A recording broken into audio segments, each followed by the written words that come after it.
Psikologi Komunikasi oleh Fitri Anastianingsi, Prodi Magister Penyuluhan dan Komunikasi Pertanian, Unila.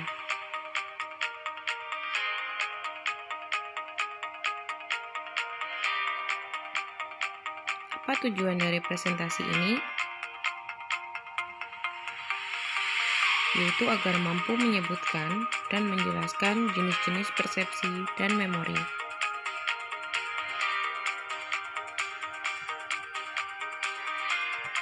Jenis-jenis persepsi. Ada dua jenis persepsi, yaitu persepsi lingkungan fisik dan persepsi sosial atau persepsi terhadap manusia.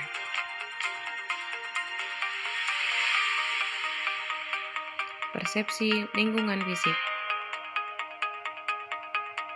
Persepsi orang terhadap lingkungan fisik tidaklah sama, karena masing-masing memiliki arti yang berbeda-beda. Karena dipengaruhi oleh beberapa faktor, yaitu latar belakang pengalaman, latar belakang budaya, latar belakang psikologis, latar belakang nilai, kekayaan, dan harapan, dan kondisi faktual alat-alat panca indera di mana informasi yang sampai kepada orang itu adalah lewat pintu itu.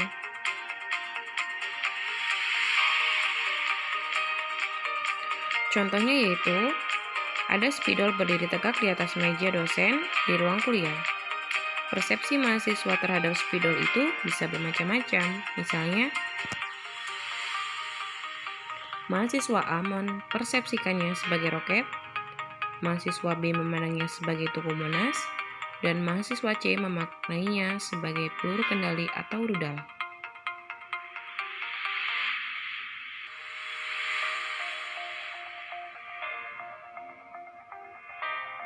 Persepsi sosial atau persepsi orang terhadap orang lain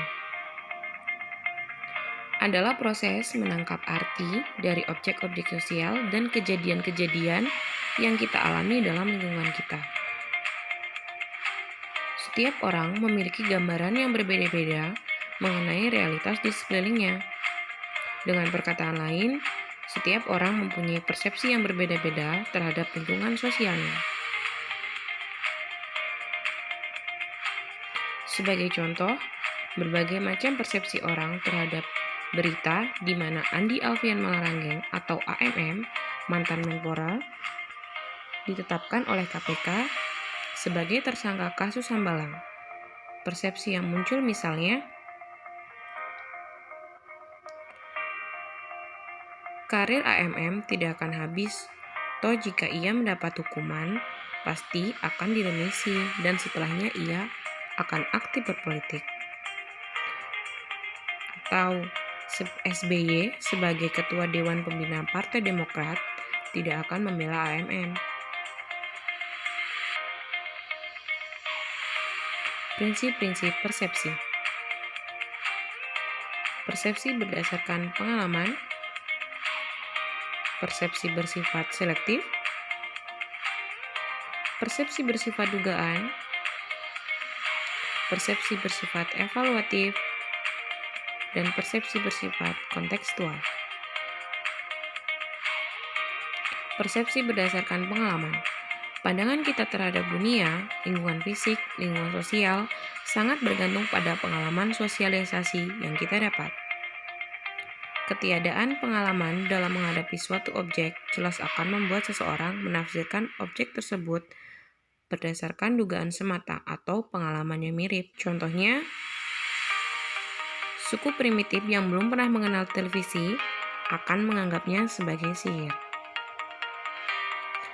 Persepsi bersifat selektif. Atensi kita pada suatu rangsangan merupakan faktor utama yang menentukan selektivitas kita atas rangsangan tersebut.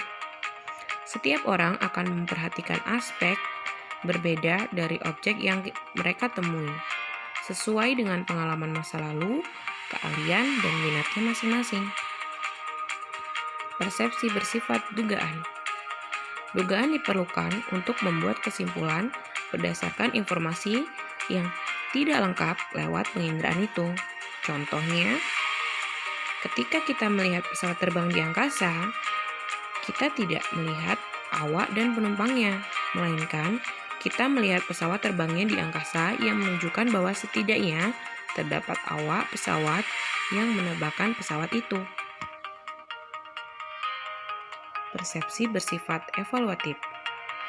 Tidak ada persepsi yang bersifat objektif, karena pada dasarnya persepsi bersifat pribadi dan subjektif.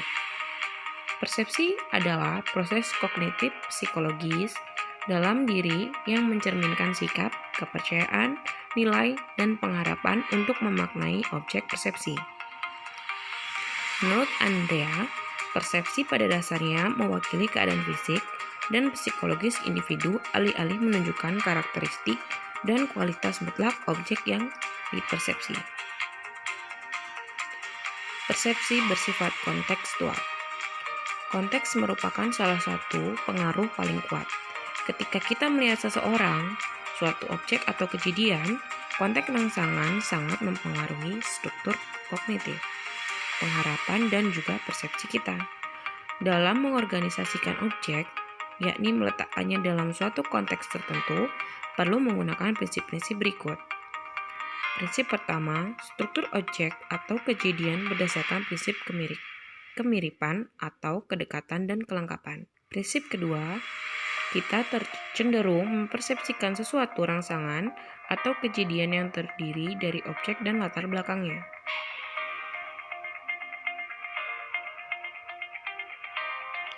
Hasil penelitian yang mendukung materi. 1. Pengetahuan dan persepsi politik pada remaja. Limilia 2018. Hasil penelitian ini menunjukkan bahwa pemilih pemuda atau pemilih pemula tidak memiliki pengetahuan yang mendalam mengenai konsep, peran, dan fungsi partai politik. Temuan ini sejalan dengan penelitian yang dilakukan oleh National Democratic Institute 2012 di Maroko, Hermawan 2011 di Banten, dan Subrojo 2013 di Malang. Ketiga penelitian tersebut menyebutkan bahwa remaja memiliki pengetahuan yang rendah terkait politik. Kedua, pengaruh empati emosional terhadap perilaku prososial yang dimoderasi oleh jenis kelamin pada mahasiswa. Umayyah 2017. Pengaruh empati terhadap perilaku prososial terbukti meningkatkan empati emosional yang lebih tinggi di kelompok eksperimen dibandingkan empati di kelompok netral pada dimensi afek positif. Hasil tersebut menunjukkan bahwa empati emosional dan donasi lebih besar dipengaruhi oleh skor afek positif.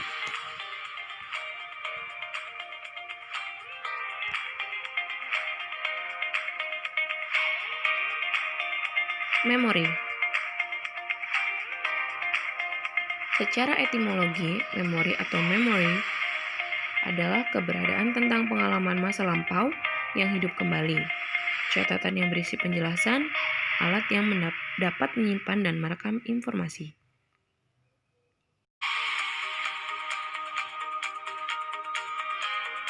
Ilmu psikologis mendefinisikan memori sebagai sebuah proses pengkodoan, penyimpanan, dan pemanggilan kembali informasi oleh manusia dan organisme lainnya. Pengkodean berkaitan dengan persepsi awal dan pengenalan. Ada 3 unsur dalam perbuatan ingatan, yaitu menerima kesan-kesan, menyimpan, dan memproduksikan. Memori juga berarti ingatan yang mempunyai arti lebih luas, yaitu apa yang diingat yang terbayang di pikiran sepanjang ingatan. Alat atau daya batin untuk mengingat atau menyimpan sesuatu yang pernah diketahui. Pikiran dalam arti angan-angan, kesadaran. Apa yang terbit di hati seperti niat atau cita-cita. Menurut Bruno 1987, memori ialah proses mental yang meliputi pengkodean, penyimpanan, dan pemanggilan kembali informasi dan pengetahuan yang semuanya terpusat di dalam otak.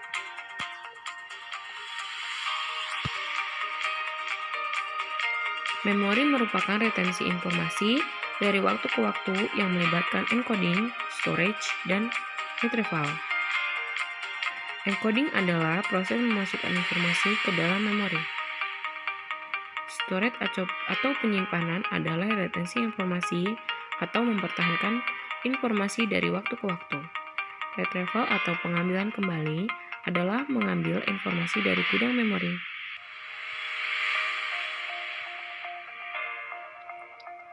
Terdapat 6 konsep yang berhubungan dengan encoding, yaitu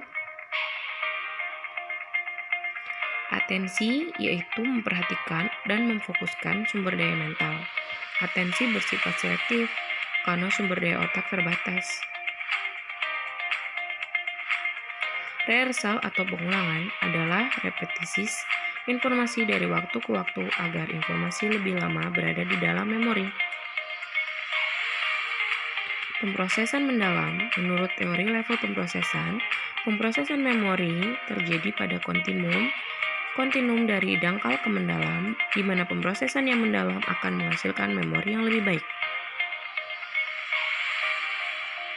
Elaborasi, yaitu ekstensivitas pemrosesan memori dalam penyandian. Misal, bila mengenalkan suatu konsep, sebaiknya sertakan dengan contoh untuk mengelaborasi informasi lebih efektif. Mengkonstruksi citra. Ketika ini dilakukan, sebenarnya kita mencoba untuk mengelaborasi informasi. Penataan.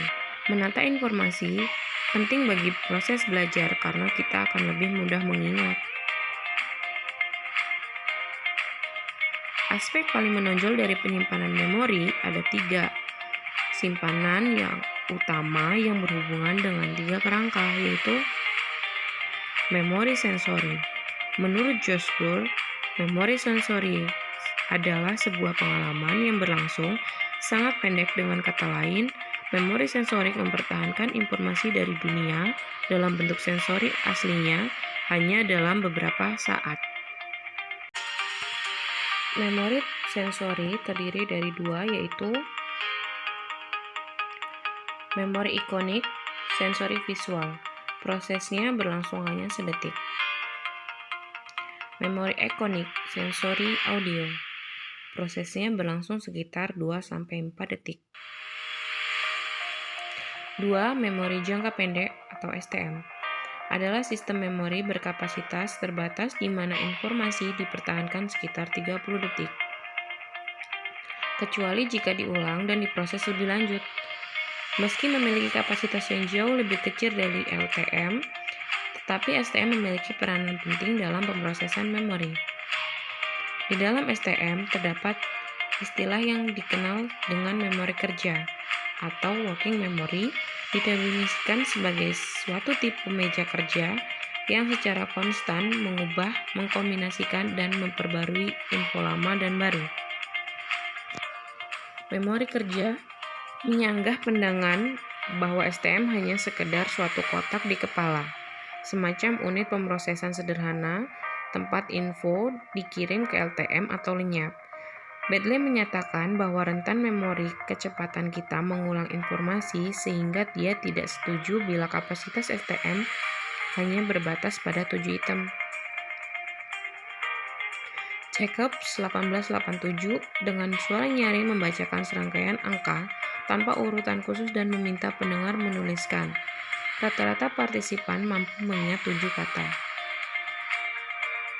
Kemampuan STM menangani informasi dalam jumlah besar diperlancar oleh kemampuan kita melakukan chunking. Chunking adalah strategi penataan memori yang baik, yakni dengan mengelompokkan atau mengepak informasi menjadi unit-unit. Chunking dilakukan dengan membuat sejumlah besar informasi menjadi lebih mudah dikelola dan lebih bermakna. Penyandian informasi dalam STM.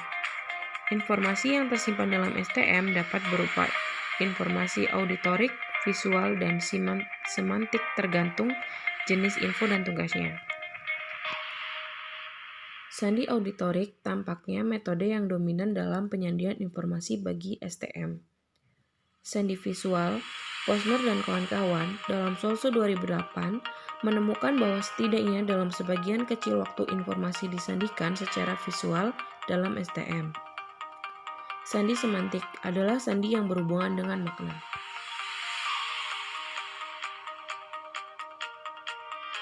Memori jangka panjang, LTM. LTM adalah tipe memori yang menyimpan banyak informasi selama periode waktu yang lama secara relatif permanen. Menurut John von Neumann, memori jangka panjang ini tidak terbatas.